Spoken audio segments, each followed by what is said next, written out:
দেশে ইসলামিক ফাইন্যান্সের আকার $42 বিলিয়ন, যার 90%ই ব্যাংকিং খাত নির্ভর। সেভাবে গড়ে ওঠেনি তাকাফুল ও ইসলামিক ফান্ডও। রোববার রাজধানীতে ইসলামিক ফাইন্যান্স সামিটে এসব তথ্য উঠে আসে।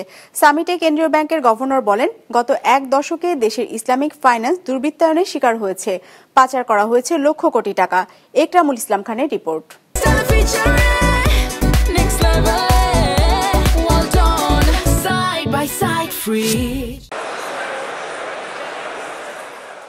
বিশ্বে ইসলামিক ফাইন্যান্সের আকার প্রায় $5 ট্রিলিয়ন, যার বার্ষিক প্রবৃদ্ধি 11%।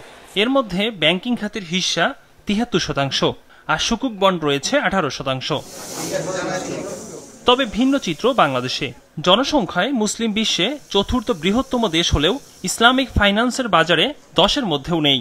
তথ্য বলছে দেশে ইসলামিক ফাইন্যান্সের আকার $42 বিলিয়ন। এর মধ্যে ব্যাংকিং খাতের দখলে প্রায় 90% আর সুকুকের বাজার রয়েছে 10%। তাকাফুল 0.28 এবং ইসলামিক ফান্ড 0.13%। আমরা ফোর্থ পপুলাস মুসলিম কান্ট্রি হলেও কিন্তু আমরা টপ 10-এর মধ্যেও কিন্তু নাই in terms of market share. এইটার পেছনে যদি আমরা দেখেন বাংলাদেশে 1983 সালে ইসলামিক ফাইন্যান্স শুরু হয়েছে এবং একটা সার্টেন লেভেল এটা কিন্তু খুব ফ্লারিশ ছিল, খুব ভালো করছিল।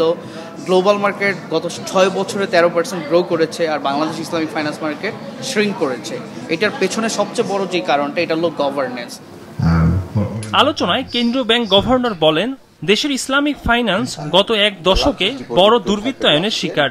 ইসলামী ব্যাংকগুলো থেকে এস আলম সহ কয়েকটি গ্রুপ লাখো কোটি টাকা তুলে পাচার করেছে, যে কারণে ব্যাংক মার্জারের বিকল্প ছিল না বলেও জানান governor. The plundering was to such an extent that it was not 50%, it was 97%, 98%.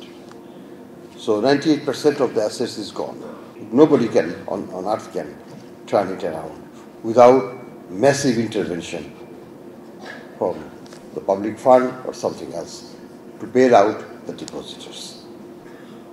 So we had to do the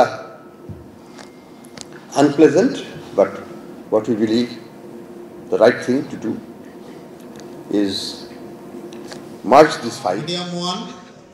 দেশের ইসলামিক ফাইন্যান্স প্রসারে প্রবাসীরা গুরুত্বপূর্ণ ভূমিকা রাখতে পারেন বলে উঠে আসে আলোচনায়।